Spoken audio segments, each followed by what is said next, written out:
Representative हमारा मौजूद था, लेकिन हम पार्टी नहीं थे। पार्टी पीपल्स पार्टी और PMLN थे, और आपस में गुफ्तो शनीद और सवालात और इतराज़ात। तो ये कुछ हम कहते थे, पहले भी कहते थे कि ये मुख्तलिफ नज़रियात, मुख्तलिफ ख्यालात, मुख्तलिफ मैनिफेस्टो, ये चूँ चूँ का एक मुरब्बा है PDM। ये लंबे अरसे तक ये ताद चल नहीं सकता, और जो कुछ ये कह रहे हैं उस पे अमल पैरा हो नहीं सकते। उसकी तफसील में मैं नहीं जाना चाहता। सेनेट भी हो गया, बाई इलेक्शंस भी हो गए, आज भी एक बाई इलेक्शन हो रहा है, फुली पार्टिसिपेशन हो रही है। PDM जो पहला काज था, इस्तीफ़ा लेने आए थे, प्राइम मिनिस्टर तो मौजूद हैं, किसी ने कोई इस्तीफ़ा नहीं दिया। फिर वो खुद इस्तीफ़ा कहते थे कि हम इस्तीफ़े देंगे, किसी ने इस्तीफ़े नहीं दिए। फिर वो कहते थे हम इलेक्शन में पार्टिसिपेट नहीं करेंगे, वो इलेक्शन में उन्होंने पार्टिसिपेट भी किया। फिर हम ये कहते थे कि ये आपस में भी सिंसियर नहीं है। हालात और वक्त ने और सेनेट के इंतखाबात ने बता दिया कि वो आपस में सिंसियर नहीं। अब जो इतराज़ात PMLN के हैं उस पर पाकिस्तान पीपल्स पार्टी उन्हें कन्फ्रंट करती है। तो अब PDM का तो शराज़ा बिखर चुका है, PDM का कोई वजूद नहीं है। PDM में दो जमातें एक तरफ हैं, दो जमातें एक तरफ हैं। बाकी जमातों का मुझे भी नाम नहीं पता, और मुझे यकीन है कि आप में से भी बहुत कम दोस्तों को पता होगा। अगर को पता हो तो कम अज़ कम मेरी इन्फॉर्मेशन के लिए बता दीजिएगा। तो मैंने तो 4 ही जमातें देखी हैं जिनका कुछ सियासी वजूद है। PMLN और JUI एक साथ खड़ी है, पाकिस्तान पीपल्स पार्टी और ANP साथ खड़ी है, और दोनों आपस में दस्तगिरबान है।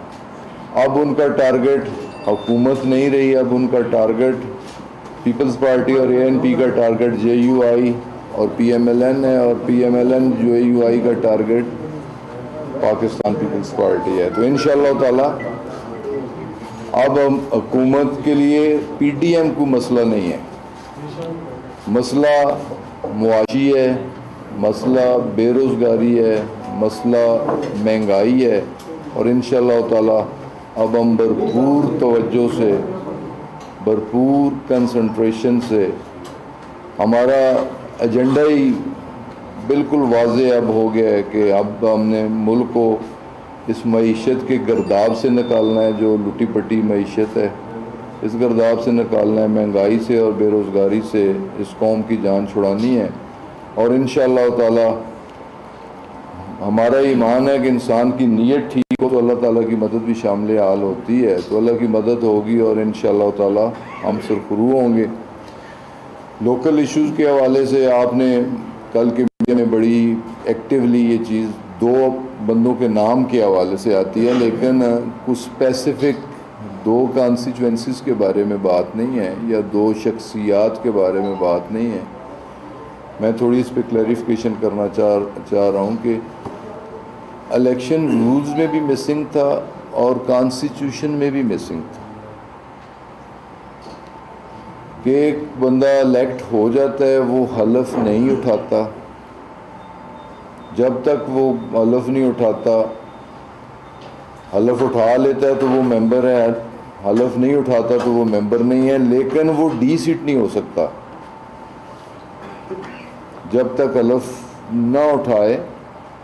तो इस पे इलेक्शन रूल साइलेंट थे। तो जो हम इलेक्शन रिफॉर्म्स करना चाह रहे हैं, उन इलेक्शन रिफॉर्म्स में एक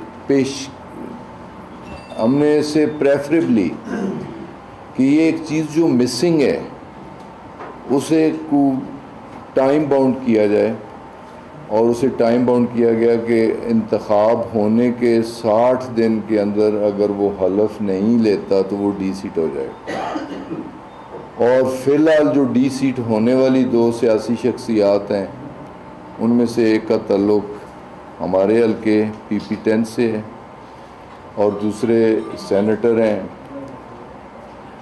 इसाक डार साहब जो कि एब्सकॉन्डर भी हैं, तो ज़्यादा मुनासिब तो यही होगा कि जो एब्सकॉन्डर हैं उन्हें वापस आना चाहिए, अपने मुल्क में आके अदालतों को फेस करना चाहिए, मुकदमात को फेस करना चाहिए, और सबसे पहले इस मुल्क के साथ और जिस अदारे ने उन्हें इलेक्ट किया है वफादारी का उन्हें हलफ भी लेना चाहिए और वफादारी का सबूत भी फराहम करना चाहिए। और यही मेरी तजवीज़ दूसरे साहब के लिए भी है कि अगर वो नेशनल आ रहे हैं, मैं अगर रिकॉर्ड देखें तो 90 और 93 में मैं नेशनल और प्रोविंशियल दोनों इलेक्शन खुद मैं कंटेस्ट किए थे अगेंस्ट मुस्लिम लीग या अगेंस्ट चौधरी निसार। नेशनल में आ रहा, प्रोविंशियल में जीता, मैंने प्रोविंस में लोगों की खिदमत की, फिर मैं नेशनल फिर लड़ा, गो में आ रहा, अल्लाह ताला ने मुझे फिर 3 बार सुरखरू भी किया। तो उन्हें अगर पब्लिक मैंडेट मिला है, प्रोविंस में मिला है, तो 2.5 साल उन्होंने हल्का के अवाम के भी ज़ाया किए हैं। 2.5 साल PP 10 हल्के की नुमाइंदगी से महरूम रहा, डेवलपमेंट के हवाले से, उनके मसाइल के हवाले से, तो उन्हें भी हलफ उठाना चाहिए। अब भी वक्त है, उन्हें भी हलफ उठाना चाहिए और अपने हल्के को रिप्रेजेंट करना चाहिए। अगर वो हल्फ नहीं उठाते तो यकीनन फिर वो डिसीट होंगे और फ्रेश इलेक्शन में हमें जाना होगा। तो बस आज की इस प्रेस ब्रीफिंग में मुझे यही कुछ कहना था। अब अगर आपका कोई क्वेश्चन है। अच्छा सर, अपनी बातचीत कर दी। वफाकी वज़ीर हवाबाजी गुलाम सरवर खान मीडिया से गुफ्तगू कर रहे थे। उनका कहना था कि PDM आपस में ही दस्तो गिरेबां हैं। पहले ही कह दिया था कि इन तमाम जमातों के नज़रियात और ख़यालात मुख्तलिफ हैं, इनका इत्तेहाद ज़्यादा देर तक चलने वाला नहीं है। वक्त और हालात ने साबित कर दिया कि PDM जमातें एक दूसरे के साथ ही मुखलिस नहीं थी। उन्होंने कहा कि महंगाई और बेरोज़गारी इस वक्त के अहम मसाइल हैं जिनसे निपटने के लिए हुकूमत तमाम मुमकिना इक़दामात कर रही है और यही हुकूमत का हदफ है कि मुल्क को मुआशी तौर पर मुस्तहकम करना है। ये थी PTV ताज़ा तरीन।